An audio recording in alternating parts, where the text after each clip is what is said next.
In this video, we are going to talk about the verb, the other important part of speech. So we had noun in the last video, and in this video, we have the verb. So what is it? A verb describes something that you can do. Can you run? Is this an action? And if it is an action, it is definitely a verb. What about think? Can you think? Is it something you can do? Well, hopefully most of us can think, so yes, think is a verb. So it doesn't actually have to be a physical action like running, but as long as you can do it, such as think, that word is a verb. So let's take a look now at a couple of verbs in an actual sentence, starting with number one, the boy runs. You should remember from the last video, the noun video, that boy is a noun. And what is the boy doing?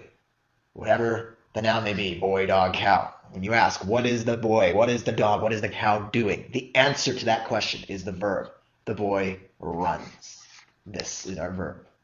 Now let's look at the next example. My friend John eats lots of food. John, proper noun. Noun under there. What is John doing? John is someone who eats lots of food. And here we have the verb. So again, up here we have the noun. Here we have the verb. In sentence 2, we have John noun.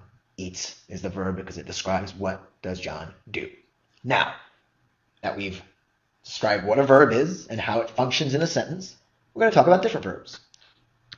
In terms of time, present, past, and future. And this is what we call tense. Verb tense. So starting with the first one, he speaks now. He is the noun. What does he do? He speaks. When does he speak?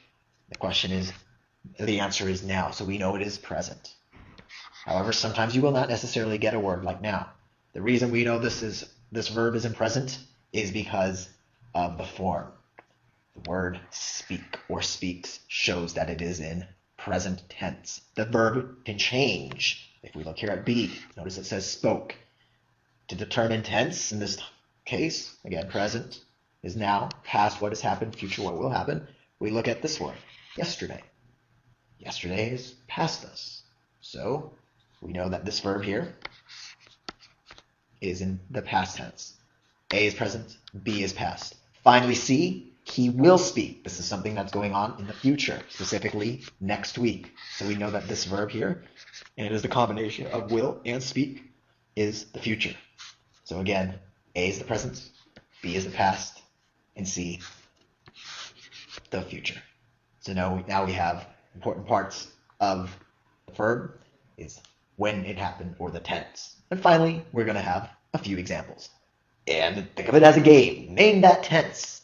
Starting with A. I studied last night. When did you study? Last night. Is that now? Is that tomorrow? No, it has passed. So we have past tense of the word study or the verb study. And notice IED, the ED here, studied, In English, the means it is past tense.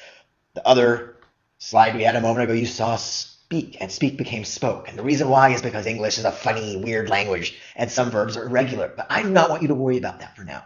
I just want you to know that most of the times when there's past tense and it's regular past tense, you look for the ed. What about B? She will give me an answer tomorrow. Will give.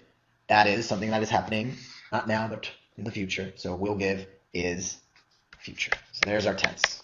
Future verb. Notice just like the other slide, will. Will shows it's going to happen in the future. So when you see that will, you know it's future tense. And finally, C. He likes algebra more than geometry. Great. Where's the verb? What's he doing? Well, he's liking. So we know that this is the verb. What is he liking to do? He's liking algebra more than geometry. Is he doing that tomorrow? Was he doing that yesterday? No, it's something he does now and he continues to do. And so we use present tense to describe ongoing states. And this ongoing state is his liking of algebra more than geometry. He likes, therefore, algebra more than geometry, present tense. And there you have it. We've learned what verbs are, and we've learned the different tenses.